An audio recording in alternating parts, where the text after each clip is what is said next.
ለአረንጓዴ ኢኮኖሚ ልማት ትኩረት ሰጥታ እየሰራች የምትገኘው ሀገራችን ኢትዮጵያ በያዘችው የአረንጓዴ አሻራ መርሃ ግብር በዛሬው ዕለት ሐምሌ 27 ቀን በአንድ ጀንበር 800 ሚሊዮን ችግኞችን እየተከለች ትገኛለች። በደቡብ ኢትዮጵያ ክልል 69 ሚሊዮን ችግኞች በዛሬው ዕለት እየተተከሉ ነው። የአረንጓዴ ተፈጥሮ ማሳያ በሆነችው በአርባ ምንጭ ከተማ ደግሞ 1,118,363 ችግኞች በዛሬው ዕለት እየተተከሉ ነው። ጎበስ እየተከልን ነው። እንደ ሀገር በጋራ ተስፋን እንትከል በሚል መሪ ቃል እንደ ኢትዮጵያችን 800 ሚሊዮን ችግኝ፣ እንደ ደቡብ ኢትዮጵያ ክልል ደግሞ 69 ሚሊዮን በላይ፣ እንደ አርባ ምንጭ ከተማ ደግሞ ከ1 ሚሊዮን 100 ሺህ በላይ ችግኝ ለመትከል በጋራ እቅድ ይዘን የአንድ ጀንበር ተከላ ላይ እንገኛለን።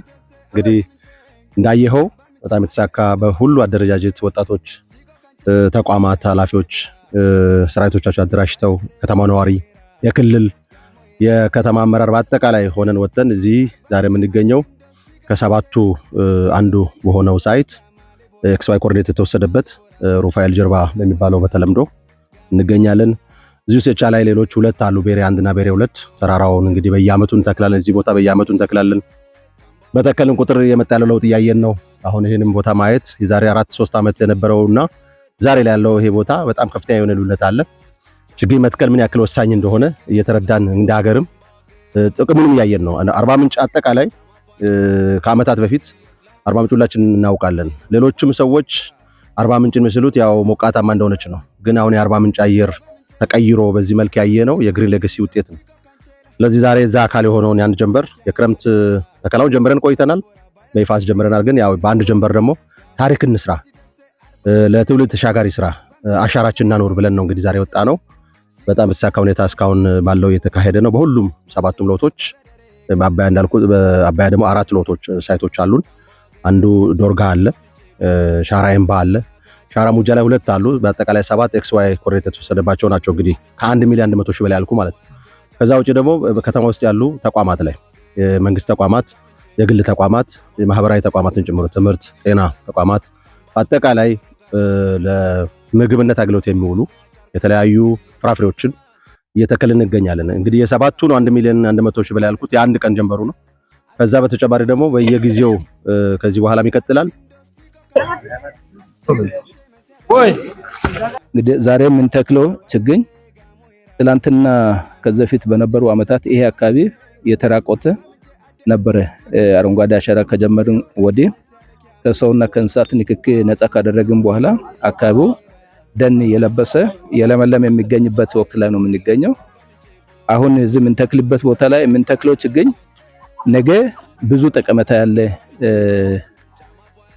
ለትውልድም የሚሸጋገር እንደመሆኑ መጠን አሁን እነዚህ ህፃናትም እዚህ ቦታ ላይ የተገኙት እንግዲህ የነገ ተስፋ የሆኑ ህፃናት ናቸው። ለነሱ መልካም ነገር ለማኖሩም ጭምር ነው ዛሬ እየሰራን የምንገኘው። ለትውልድ ተስፋን ሰንቀን የምናልፍበት ወሳኝ ምዕራፍ ነው። ስለዚህ ችግኝን መትከል፣ አረንጓዴ አሻራን ማሳረፍ የአየር ንብረትን ከመቆጣጠር ባሻገር በተለይ የአካባቢ ጥበቃ ስራችን በደንብ እንዲጎለብት ያደርጋል። ስለዚህ ከዛ ጋር ተያይዞ በተለይ የተለመደው ችግኝን ተክሎ ወደ ቤት መሄድ ብቻ ሳይሆን የተከልናቸውን ችግኞች በደንብ ተከታትሎ ውሃ እያጠጡ እስከ ጽድቀት ድረስ መከታተል ይፈልጋል። ምክንያቱም ችግኝን ተክሎ አለመከታተል፣ አለመንከባከብ ልጅ ወልዶ እንዳለማሳደግ ስለሆነ በተለይ ለወጣቱ ዛሬ በመላው ሀገሪቱ ወጥቶ ችግኝ ለሚተክለው ማህበረሰባችን ችግኝን መትከል፣ መንከባከብና እስከ ጽድቀቱ መከታተል የሁላችን ኃላፊነት ነው። እንግዲህ ያው አርባ ምንጭ ውስጥ ቁጭ ብሎ ተራራ አለመጠበቅ፣ ችግኝ አለመትከል ማለት ምን እንደሆነ በቀላሉ መረዳት እንችላለን።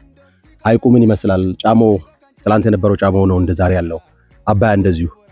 እንግዲህ ታሪካዊ ፕሮጀክት ክቡር ጠቅላይ ሚኒስትራችን ለአርባ ምንጭ ለከተማው ህዝብ ለጋሞ ህዝብ አጠቃላይ እንካችሁ ብሎ የሰጡን ስጦታ ደግሞ መጠበቅ አለብን። አንዱ የምንጠብቀው ተራራውን ስንጠብቅ ነው።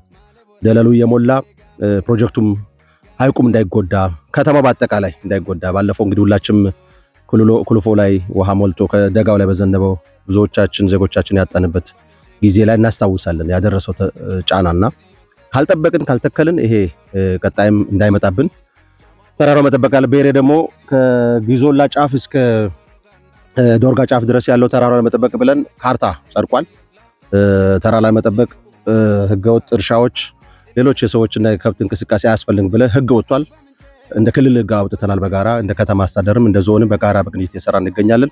ስለዚህ ተራራ ከመትከል ባሻገር መጠበቅ ያስፈልጋል። የተከልነው ደግሞ መንከባከብ አለ። ዛሬ አጋጣሚ ነው ዝናብ የለም፣ ውሃ እያጠጣን እንግዲህ ፈጣሪ ዝናብ እንዲሰጠንም እየጸለየን እንግዲህ ዝናቡ ይመጣል በቅርብ እግዚአብሔር ይረዳናል። እስካሁንም በጥሩ ሁኔታ መጥቷል። ይሄ ግሪን ሌጋሲ ኢኒሺየቲቭ የዘንድሮም ያ ውጤታማ ይሆናል ብለን ተስፋ እናደርጋለን። እዚህ ጋር እንግዲህ እንደምታየው ብዙ ሰው እየተከለ ነው በጋራ። ዋናው መትከል ብቻ አይደለም፣ ተከለውን የጽድቀት መጠኑን መጨመር፣ ማሳደግ፣ መንከባከብ ነው። በተጨማሪ ደግሞ ቅድም እንዳልኩት እነዚህ ጥብቅ የሆኑ ደኖችን መጠበቅ አለብን ማለት ነው ተራራዎች። ታዲያ ዛሬ የሚተከሉ ችግኞች ለነዚህ ታዳጊዎች የሚተላለፉ ናቸው። የተከልናቸውን ችግኞች እንንከባከብ፣ ኢትዮጵያን አረንጓዴ እናልብሳት። ተስፋን እንትከል።